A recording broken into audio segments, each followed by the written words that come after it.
আজকে কিছু কথা বলতে হয়।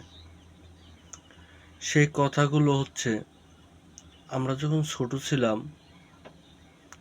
যখন বুঝতে শিখি, তখন দেখছি আমার বাবাকে খুব কষ্ট করে একটি ঘর তৈরি করে।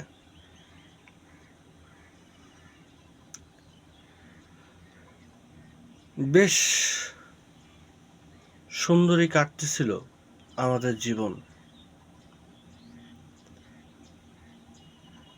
বাবা পেশায় একজন রাজমিস্ত্রি ছিলেন, কাঠমিস্ত্রি ছিলেন।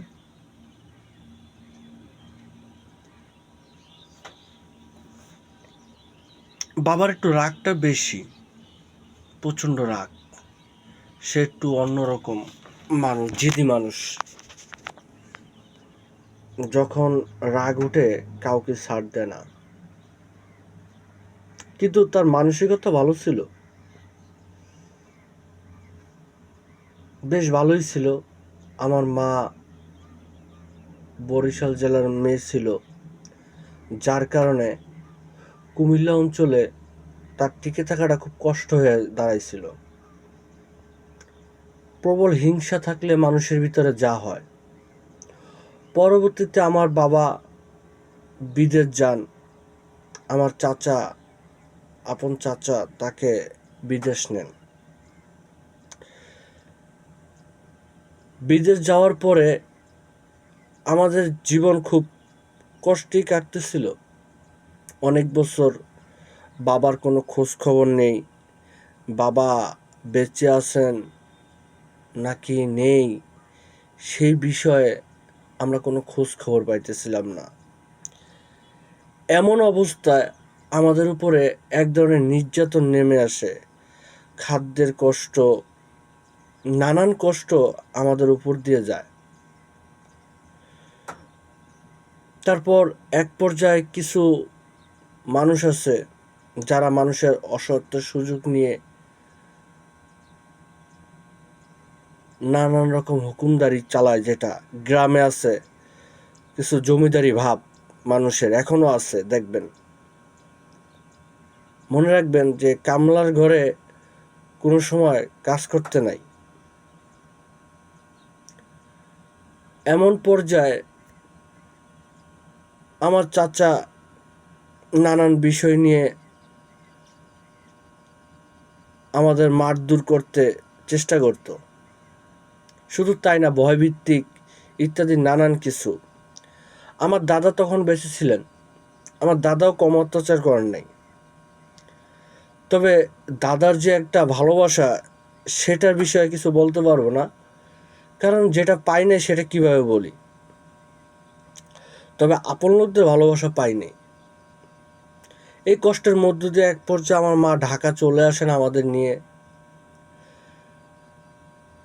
মামাদের কাছে থাকেন, খালাদের কাছে থাকেন, বিভিন্ন রকম ভাবে মা কষ্ট করেন। তখন আমার মা একটা জায়গায় চাকরি নেন। দেখতাম গভীর বৃষ্টিতে সে ভিজে যাতায়াত করতেন। যেই কাপড়ে ভিজতেন সেই কাপড়ে সারাদিন কাজ করতেন, সেই কাপড়েই শুকাতেন, আবার সেইভাবে আবার আসতেন। মাকে দেখি নাই কোনো সময় একটা দিন রেস্ট নিতে। মা আমাদের নিয়ে অনেক কষ্ট করছেন, প্রচুর। মা কখনো নিজের চিন্তা করেন নাই। আমার মা যেমনই হোক, আমার মা অত্যাধিক একজন ভালো মানুষ ছিলেন, কিন্তু মাকে সুখটা দিতে পারিনি। আমার মা কষ্টে কষ্টে জীবন গেছে, বাবার দ্বারাও শান্তি পায় নাই, আমাদের দ্বারাও শান্তি পায় নাই।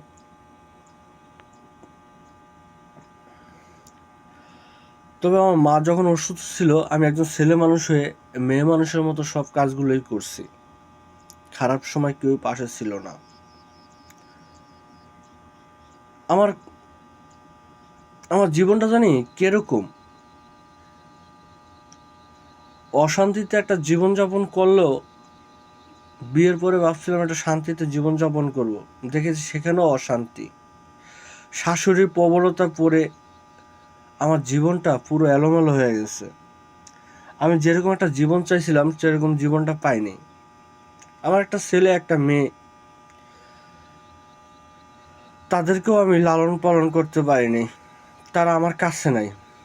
শাশুড়িকে ভালো রাখতে তার মেয়ে আমার বাচ্চা দুটোকে দূরে রাখছে এবং তিনিও সংসার থেকে দূরে আছেন। আমার সংসারে কোনো রকম গ্যাঞ্জাম ছিল না, কোনো কিছু ছিল না। দীর্ঘ অনেকটা বছর আমি অপেক্ষায় ছিলাম যদি সে ফিরে, কিন্তু দেখি যে না, সেও আমাকে লুটে পুটে শেষ করলো। টাকা পয়সা আমি কিচ্ছু করতে পারিনি। বউ তো ফিরবে, এটি কাজের জন্য করি, দেখি যে না, রেজাল্ট জিরো। তারাও আমাকে হতাশ করলো। ঢাকা বছরের পর বছর পরে রইলাম। মা মারা যাওয়ার পরে জীবন যে কি, তখন থেকে আমি বুঝতে শিখলাম যে বাস্তবতা এত সহজ না।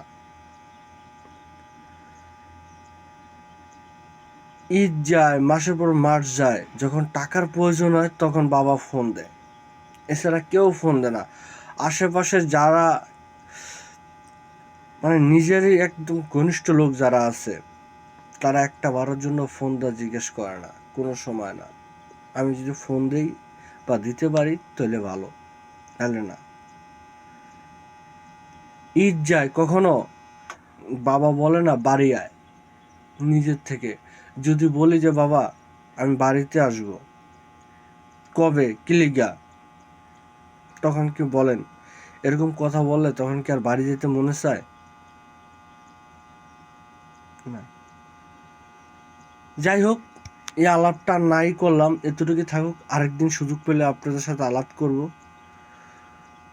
মনে না অনেক কষ্ট, প্রচুর কষ্ট, আমি আপনাদের বোঝাতে পারবো না। সে পর্যন্ত ভালো থাকবেন।